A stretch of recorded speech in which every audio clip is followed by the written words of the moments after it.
Class 12th वाले देखो थोड़ा प्रॉब्लम क्वेश्चन नंबर 18 एक्सरसाइज 2.2 की तुमने पूछी है, जो मैं तुम्हें बताने जा रहा हूँ। कुछ बच्चों ने कर भी ली होगी, तो जिन्होंने कर ली वो भी एक बार समझ लें। बेटा यहाँ दिया हुआ tan of sine inverse this cot inverse this. देखो प्रॉब्लम करने से पहले आप समझें कि अगर यहाँ साइन के बदले बाय द वे tan आ जाए तो tan inverse x plus coat के बदले भी tan आ जाए तो tan इनवर्स y, तो फॉर्मूला लग जाएगा tan इनवर्स x लिख दूं यहाँ plus tan inverse y। Clear हो रही ना बात? बेटा tan inverse x plus tan inverse y लगाने के लिए इधर तो आसान है, कोट इनवर्स को tan में कन्वर्ट करने के लिए 3/2 का 2/3 हो जाएगा, कोई टेंशन नहीं।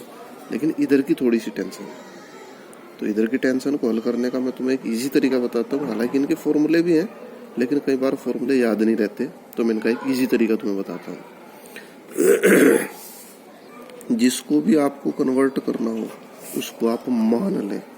किसको कन्वर्ट करना? साइन इनवर्स को। तो माना साइन इनवर्स 3/5 बराबर थीटा मान लिया, या साइन थीटा बराबर 3/5। अब बेटा आपने 10वीं में पढ़ा ही होगा, एक समकोण त्रिभुज बना दिया करते थे। ये हो जाया करता था थीटा, ये इसके सामने का लंब होता था, ये आधार हुआ करता था, और ये कर्ण होता था तुम्हारे, अगर याद हो। और साइन बराबर क्या होता था? वो लिखते थे तुम क्या, LAL बटे KA ऐसे लिखते थे ना। ये होता था साइन कोस टेन, ये होता था कोसेक सेक और कोट, याद आ गया। तो साइन होता था लंब बटे कर्ण। बेटा साइन के सामने हमने लिख दिया लंब बटे कर्ण।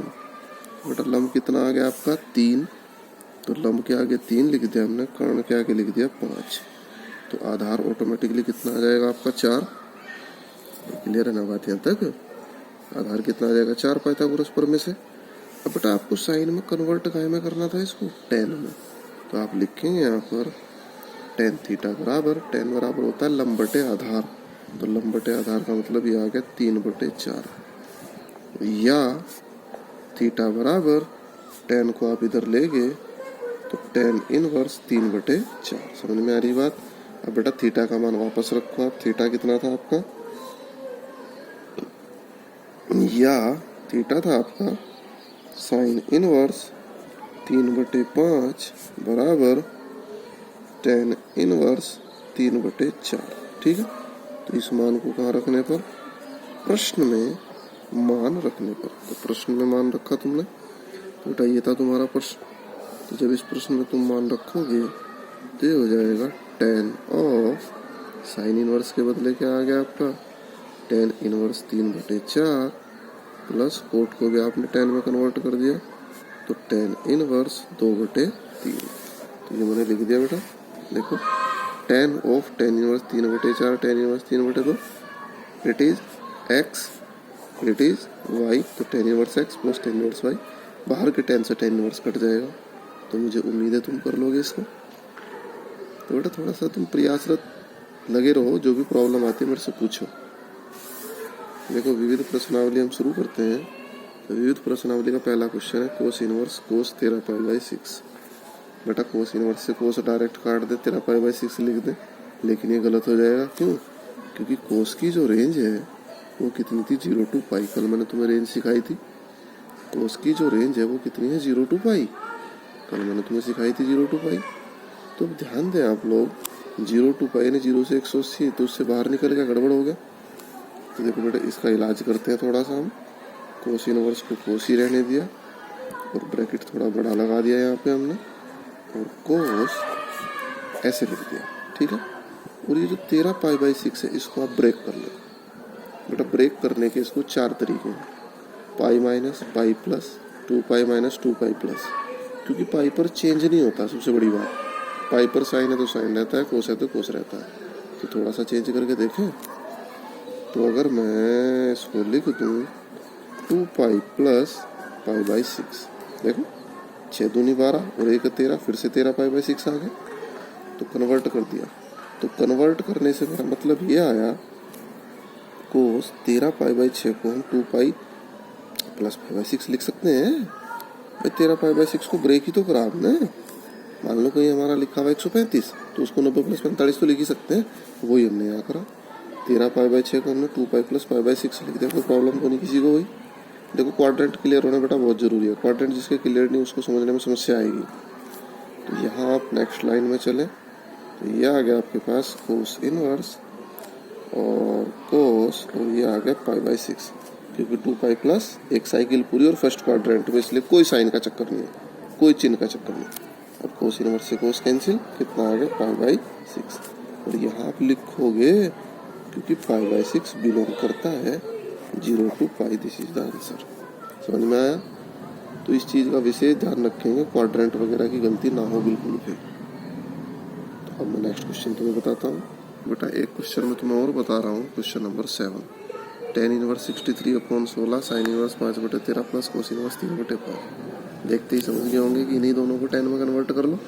पूरे tan में कन्वर्ट करने का इजी तरीका, इसको आपने क्या मान लिया, थीटा। तो थीटा बराबर, इससे क्या थोड़ा डिवाइड हो जाएगा, थीटा बराबर साइन इनवर्स 5/13 और साइन थीटा बराबर 5/13। साइन बराबर क्या होता है बेटा, लंब बटे कर्ण।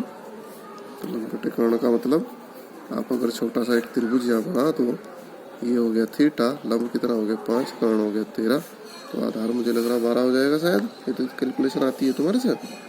तो आप tan की वैल्यू रखते हैं, tan थीटा बराबर लंब बटे आधार यानी 5/12 और थीटा बराबर tan इनवर्स 5/12।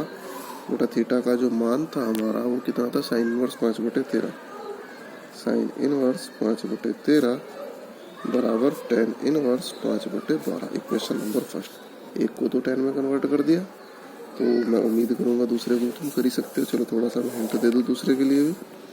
दूसरा कितना था तुम्हारा, cos inverse 3/5 is equal to, तुमने 5 ले लिया तो ये आ गया आपका कोस 5 बराबर 3/5 और कोस बराबर क्या होता है, आधार बटे कर्ण। तो आधार बटे कर्ण के लिए जब तुम त्रिभुज बनाओगे, ये हो गया तुम्हारा 5, तो आधार हो गया 3, कर्ण हो गया 5, तो लंब कितना हो जाएगा 4।